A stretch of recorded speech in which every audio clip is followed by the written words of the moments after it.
네, 여러분 반갑습니다. 오늘은 목요일입니다. 목요일은 제가 일의 의미 또 여러 가치관에 대한 이야기를 하려고 합니다. 오늘은요, 오랜만에 구독자분의 사연과 함께 한번 이야기를 나눠보도록 하겠습니다. 우리 형팸님은요, 아주 독특한 이력을 갖고 계십니다. 최고의 스펙이죠. 금수저 스펙을 갖고 계시네요. 어렸을 때 아떼가 뭐 떵떵거리면서 잘 살았나 봐요. 금수저로서 이제 태어나서 금수저로서 누릴 수 있는 여러 가지 삶들을 누리면서 사셨던 것 같습니다. 그런데 형이 한 분 계신가 봐요. 근데 형과 항상 비교를 당했대. 형은 공부도 잘하고 뭔가 모범생 그거 왜 있잖아, 그 딱 엄친딸 뭐 이런 거죠. 이런 느낌이었나 봐요. 근데 본인은 공부에 별 관심이 없어. 결국 운동하고 놀러 다니는 거 되게 좋아했대요. 그러니까 어렸을 때부터 형하고 비교를 굉장히 많이 당했나 봐요. 근데 거기에서 오는 여러 가지 박탈감이나 어려움이나 이런 것도 있었겠죠? 그런 어쨌든 성장 배경 속에서 본인이 운동하는 걸 너무 좋아해가지고 대학을 체육대학으로 진학을 했다고 합니다. 갔다가 적성이 너무 안 맞아. 이게 또 그냥 그만둬 버렸네? 이제 여기서부터 이제 여러 가지 비극이 시작되는 거예요. 여러분 회사 생활도 좀 마찬가지인데요. 안 맞다고 해서 그냥 막 그만두면 안 돼. 근데 그만둬야 될 타이밍이란 건 있어요. 그걸로 이따가 좀 더 얘기 나눠보도록 하고 계속 우리 구독자분의 사연을 들어보죠. 그래서 이분이 어쨌든 결론적으로는 대학도 안 나왔죠. 그리고 부모님의 기대는 얼마나 높겠어요. 그리고 형과 계속 비교하면서 너는 대학을 가야 된다. 그런 와중에 취직도 이게 어렵고 그런 과정에서 부모님의 추천으로 여러 일들을 했던 것 같습니다. 부모님이 아무래도 조금 이제 사회적으로나 힘이 있으면 얼마든지 해볼 수 있겠죠. 부모님의 추천으로 여러 일들을 했는데 자기가 서비스업에 잘 맞다는 거를 깨달은 거예요. 그래서 이제 일을 하시다가 부모님이 또 그러면 레스토랑 같은 데서 일해봐라. 그래서 이제 레스토랑에서 근무를 하게 된 거죠. 레스토랑에서 근무를 했는데 너무 좋고 잘 맞고 본인이 낙하산 이런 것에 대해서 안 좋은 편견도 있고 잘 알기 때문에 정말 열심히 일하시나 봐요. 그래서 나름의 성과도 있고 많은 사람들도 좋아해주고 이런 일들이 있었는데 여기서 재앙을 만납니다. 슈퍼꼰대, 인간 거지 같은 슈퍼꼰대를 만나게. 그러면서 이분이 직장생활에 위기를 맞게 돼요. 이분이 그러니까 굉장히 기분파인데다가 하여튼간 자기 기분 좋을 때는 천사처럼 잘해주고 자기 기분 나쁠 때는 완전히 모든 걸 망가뜨리는 이제 이런 파괴적인 언행을 하나 봐요. 근데 이분 머릿속에 제가 장담하건대 자기가 천사같이 얘기했을 때만 기억하고 있을 거예요. 이분 머릿속에는 아마 나는 천사야, 천사니까 넌 나한테 잘해야 돼, 이런 생각이 아마 그것만 기억에 남아있을 거고 본인이 막 진짜 지랄맞게 구는 거는 아마 머릿속에 다 삭제가 돼 있을 거예요. 그러니까 이거를 일단 우리는 알아야 돼. 인성 거짓일수록 또 슈퍼꼰대일수록 자기가 잘못한 사실은 기억하지 못한다. 자기가 잘해줬고 이런 것만 생각을 한다는 거, 이걸 기억하시면 좋겠고, 어쨌든 그 상황에서 이제 이분의 고민이 이거예요. 회사를 그만두자니 추천해주신 부모님의 어떤 이런 것들, 이게 체면이죠. 일종의 체면도 있고, 그리고 또 이 회사에 다니면은 이 대학 교육을 받을 수 있게 서포트해주는 제도가 있나 봐요. 그거를 또 그것 때문에 부모님은 또 그래도 끝까지 다녀라, 좀 이러 힘들어도 너가 문제야 또 이렇겠지 그러니까 끝까지 너 다녀라 라고 이렇게 이야기를 하고 계신 것 같아요. 자, 지금 그래서 이분이 이 회사를 계속 다니자니 너무 괴롭고 안 다니자니 이런 여러 가지 어려움이 있고 또 돈도 벌어야 돼. 지금 자취를 하려고 그러면 월세값이라도 있어야 되는데 그걸 어떻게 될지 잘 모르겠고 이런 어려움들이 지금 계속해서 이분 안에 중복되어 있는 거죠. 그러니까 이 상황에서 제가 이분의 어떤 솔루션, 그리고 제가 생각하는 일의 의미, 가치에 대해서 말씀드리기 전에 두려움이라는 한 가지 개념을 우리가 한번 좀 생각해 보고 싶어요. 두려움이라는 것에 대한 통찰. 우리 모두는 일종의 두려움을 안고 삽니다.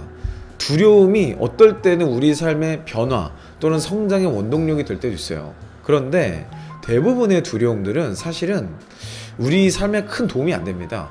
두려움 때문에 내가 뭔가 뒤처질까봐, 내가 뭔가 의미 없는 존재가 될까봐 그렇게 해서 열심히 하는 경우가 물론 있지만, 사실 그렇게 해서 열심히 하는 사람이 결과가 좋은 경우는 저는 별로 못 봤어요. 잠깐 성과는 잠깐은 나는 것 같아 보일 수는 있지. 근데 결론적으로 조금 더 길게 보면 그 사람의 어떤 열심과 노력이 좀 주변 사람들로 하여금 어렵고 피폐하게 만들고 좀 그런 요소들이 있지 않나 싶어요. 지금 우리 형팸님의 이 스토리를 제가 쭉 보면서 굉장히 장문의 이메일을 보내셨거든요. 그 장문의 이메일을 쭉 읽어보면서 제가 이분에게 꼭 나누고 싶은 어떤 개념이랄까요? 그 한 가지는 두려움을 극복해라였습니다. 이분 삶 속에는요, 이미 끊임없이 이분의 생활 또 언어 또 표정 이런 것 안에 끊임없이 아마도 두려움이 엄습해 있을 거예요.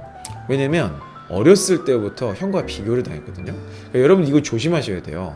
사실 우리 삶에 있는 우리의 성격이나 기질이나 이런 많은 것들이 가정에서부터 이루어집니다. 가정에서 또 부모님에게 영향을 받은 것에서 기인하죠. 그래서 사실 뭐 내적 치유, 뭐 부모님과의 관계 치유, 뭐 이런 것들이 사실 사회적으로도 굉장히 중요한 어떤 커리큘럼 발전하는 이유가 우리가 어렸을 때 어떤 환경에서 어떻게 사는가, 어떤 관점을 가지고 자라는가 굉장히 중요한데, 지금 이 형편분 같은 경우는 어렸을 때부터 형과 끊임없이 비교를 당한 거예요. 그 비교 가운데서 나는 어떻게 살아남을 수 있을까? 나는 어떻게 저 형보다 잘 살 수 있을까? 나는 형이 못 사는 삶을 살 수 있을까에 대한 끊임없는 비교의식, 그리고 부모님으로부터 계속해서 어떤 일종의 조종이겠죠? 조종, 그리고 혼나기도 하고 막 이런 것들을 통해서 너는 이와 같은 삶을 살아야 돼 라고 아마 주입을 받으셨을 확률이 높아요. 뭐 그런 것까지 구체적으로 내용의 이메일이 없기 때문에 제가 이건 유추한 상황입니다. 근데 제 주변에도 그렇고요, 제가 만나는 수많은 사람들이 생각보다 이 문제 때문에 자기 주도적인 의사결정, 어떤 이런 것들을 못하는 경우가 많더라고요. 그래서 제가 우리 형팸님을 포함해서 우리 모든 구독자분들께 나의 어떤 자존감의 문제에서 시작된 두려움이 있는 건 아닌지에 대해서 돌아보라고 꼭 말씀을 드리고 싶어요. 사실 지금 이분의 문제는 되게 심플합니다. 첫 번째는 현실적으로 부모님의 어떤 평판이에요. 부모님의 어떤 그 체면, 그리고 부모님과의 어떤 약속 관계, 일종의 뭐 부탁을 한 거잖아요, 자기 자녀를. 그러니까 나름 이제 신뢰관계가 있는 관계 속에서 아마 부탁을 하신 걸 텐데, 첫 번째 부모님의 어떤 체면이나 인간관계에 대한 문제였죠. 두 번째는 아주 현실적인 돈의 문제입니다. 월세나 뭐 어쩌고저쩌고 뭐 이런 것들을 하기 위한 돈의 문제. 세 번째는 대학이라는 학력의 문제죠. 제가 그냥 이메일을 쭉 들어봤을 때 이 세 가지로 문제가 귀결돼요. 자, 근데 이 세 가지 때문에 지금 이 인성 거지와 함께 일하는 것을 계속할 것인가? 저는 별로 안 좋은 생각 같아요. 사실 저도 오늘 이 영상을 찍기 전에 고민을 많이 했어요. 그리고 기도도 많이 했어요. 이분을 위해서 제가 지금 조언을 잘못하면 이분의 인생이 바뀌는 거잖아. 그러니까 저도 이제 굉장히 어려운 상황이에요. 그런데 만약에 이분이 나이를 보니까 이제 한참 동생 뻘인데, 제 동생이라면, 제가 제 동생은 나이차가 좀 많이 나요. 9살 차이 나고 제가 생일이 빨라서 학년으로 치면 10년의 차이를 가지고 있습니다. 제가 초등학교 4학년 때 제 동생이 태어났거든요. 그래서 저는 제 동생을 진짜 어렸을 때 거의 키웠어요. 그래서 제 동생 뻘쯤 되는 이제 그런 분인데, 아니 이 동생이라고 생각하고, 만약에 제 동생이 저에게 이런 상황에서 조언을 구했다면 그럼 나는 뭐라고 조언했을까라는 생각으로 지금 이 영상을 찍고 있는 겁니다. 저는요, 과감하게 일 그만두라고 말하고 싶어요. 왜냐면 지금 이 형편분의 사례, 정말 이분의 삶을 무너뜨리고 있고 어렵게 만드는 건요, 바로 자존감의 어떤 이 붕괴, 자존감의 문제에서 기인하는 두려움입니다. 내가 또 형보다 못한 삶을 살면 어떡하지? 그 인성 거지가 나를 막 공격하고 자기 기분 안 좋을 때 나를 막 후벼 팔 때마다 그 생각이 계속해서 리마인드 되고, 그것 때문에 어떤 결정을 하는 거. 그리고 지금 벌써 이분 나이를 보면요, 이미 성인이거든요. 자, 성인은요, 부모님으로부터 독립을 해야 됩니다. 어느 시점인가. 근데 지금 이분의 독립을 가로막고 있는 건요, 사실 이 정신적인 부분이 가장 큰 것 같아요. 부모님의 체면, 아직도 부모님의 영향력 아래에서 계속해서 지금 연결되어 있어요. 이거를 우리는 극복을 해야 됩니다. 자, 이걸 극복하는 가장 좋은 방법이 뭔지 아세요? 부모님으로부터 독립을 하는 거예요. 이제는 완전히 떨어져 나오는 거야. 자, 그럼 여기서 이제 가장 크게 걸리는 게 뭡니까? 돈이 문제죠? 돈이 문제예요. 자, 그런데 이 돈이라는 것도요, 사실 우리가 잘 생각해 보면 돈을 벌 수 있는 방법은 굉장히 많습니다. 하다못해 요즘엔 최저치급도 많이 올랐기 때문에 웬만한 알바만 해도 이런 월세 감당하는 것 자체가 어렵진 않아요. 내가 의지를 가지고 하려고 한다면 얼마든지 할 수 있어요. 제가 취준생 커뮤니티도 같이 하고 있잖아요. 엄청나게 많은 분들이 직업도 없어요. 그런데도 알바로 본인의 생계를 꾸려가는데 아무 문제가 없습니다. 문제가 없진 않겠죠. 어렵지만 그 삶을 살고 있어요. 자, 그런 상황에서 우리가 이걸 못할 이유가 있는가? 우리가 이걸 못한다고 생각하면 이건 답이 안 나오는 거예요. 할 수 있다고 생각하면 분명히 길이 열립니다. 그래서 저는 돈 때문에 이 독립이라는 여정을 피하지 마라. 자, 그러면 두 번째 문제인 대학 문제. 자, 요즘 대학이 솔직히 아무 의미 없거든요. 아니 1류대 나와도 어차피 취직도 안 되고 1류대 나온다고 해서 무슨 뭐 대단한 무언가 있는 게 아니에요. 그죠?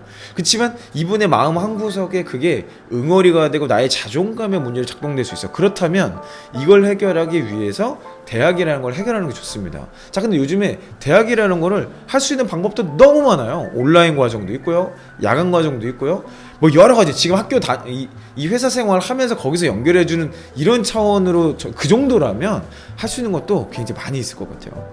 그러니까 너무 그 학력에 대한 컴플렉스 때문에 나의 인생을 허비하지 않았으면 좋겠다. 자, 그럼 이제 마지막으로 가장 중요한 부모님과의 관계죠. 자, 그런데 이 부모님과의 관계에 대해서도 제가 명확하게 좀 말씀드릴 수 있는 게 있는데요. 결국 부모님으로부터 완전한 독립을 할 때 부모님과의 관계가 좋아집니다. 부모님으로부터 독립을 하지 못하잖아요. 그럼 결국 부모님은 계속 여러분들이 뭔가 물가에 내놓은 자식 같은 거야. 그러니까 부모님은 여러분들이 독립하길 원해요. 대부분 그렇습니다. 본인이 그렇게 말은 안 하고 인식은 못해도. 그렇지만 여러분들이 독립을 못하니까 이게 계속해서 신경이 쓰이고 또 관여하게 되는 거죠. 근데 여러분, 아주 많은 고부 갈등, 그리고 아주 많은 어떤 부모님과의 관계의 문제는요, 온전한 독립을 하지 못할 때 시작이 돼요. 자, 우리가 나의 일을 한다는 거, 나의 직업을 갖는다는 것은 독립의 시작입니다. 이 독립을 통해서 우리가 새로운 삶으로 들어갈 수 있게 되는 거예요. 그래서 저는 이 형편분에게 지금이 바로 정말 온전한 독립을 할 수 있는 타이밍이다. 저는 그렇게 이야기해주고 싶어요. 사실 돈 때문에 독립 못하는 거 아니에요. 우리의 진짜 독립은요, 우리의 생각이 그것을 가로막습니다. 그 생각이 뭐죠? 두려움이에요. 내가 이렇게 가면은 어려움이 생기지 않을까? 내가 이렇게 살면 괴롭지 않을까? 내가 이렇게 살면 뒤처지지 않을까? 나는 이제 어떻게 살지? 솔직히 솔까말. 내가 진짜 내 생각을 말씀드리면, 금수저라며, 집 잘 산다며, 절대 안 굶어 죽습니다. 절대 안 굶어. 걱정하지 마세요. 걱정하지 마. 부모님이 내비둘 리가 없어요. 근데 온전한 독립을 하기 위해서 의지적으로 이거를 탈출해 보라는 거예요. 결국에 시간이 지났을 때 이 선택이 최고의 선택이었다는 것을 깨닫게 될 겁니다. 자, 오늘은요, 형편분의 사례를 통해서 일이라는 것이 우리 삶에 어떤 가치를 가지고 있는가를 조금 다른 차원에서 접근을 해봤어요. 내 삶이 주도적으로 살 수 있는 거, 내 삶의 독립성, 내가 한 인간으로서의 이 존재감, 두려움으로부터 극복할 수 있는 가장 좋은 방법은요, 나만의 일을 찾는 겁니다. 내가 그 일에 몰두하고 내가 그 사회, 그 조직에 소속이 돼서 그곳에서 무언가를 해나가는 것, 거기서 성취를 일으키고 그곳에서 새로운 열매를 맺을 때 여러분들은 뭔가 이 사회에 기여하는 존재로서 자라게 되는 거예요. 그래서 제가 오늘 마무리하면서 여러분의 독립성에 대한 질문을 하고 싶습니다. 자, 여러분은 얼마나 독립적인 존재로서 살아가고 계신가요? 자, 이 독립이라는 것은 단순히 몸이 떨어져 있냐 이런 게 아니에요. 정서적으로 내 삶의 이유와 목적이 누군가의 요구로부터 가고 있는 것인가? 그 누군가라면 그 누군가가 누구인지 정말 이것에 생각해 보시면 좋겠고, 여러분들의 삶을 여러분들이 주도적으로 살 수 있는 여러분이 되셨으면 좋겠습니다. 저는 이런 것들이 충분히 가능하다고 생각하고요. 여러분과 앞으로도 계속 이런 방법들을 찾아가고 생각해보고 연구해보도록 하겠습니다. 여러분, 오늘 힘든 날이 될 수도 있는데요. 화이팅 하시고, 오늘의 어떤 이런 생각의 전환을 통해서 여러분 삶의 방향성에 대해서, 여러분의 삶의 의미에 대해서 조금 더 깊이 생각해 보시는 목요일이 됐으면 좋겠습니다. 저는 앞으로도 여러분의 성공적인 커리어와 계속해서 함께 하도록 하겠습니다. 여러분 힘내세요. 이상 이영이었습니다.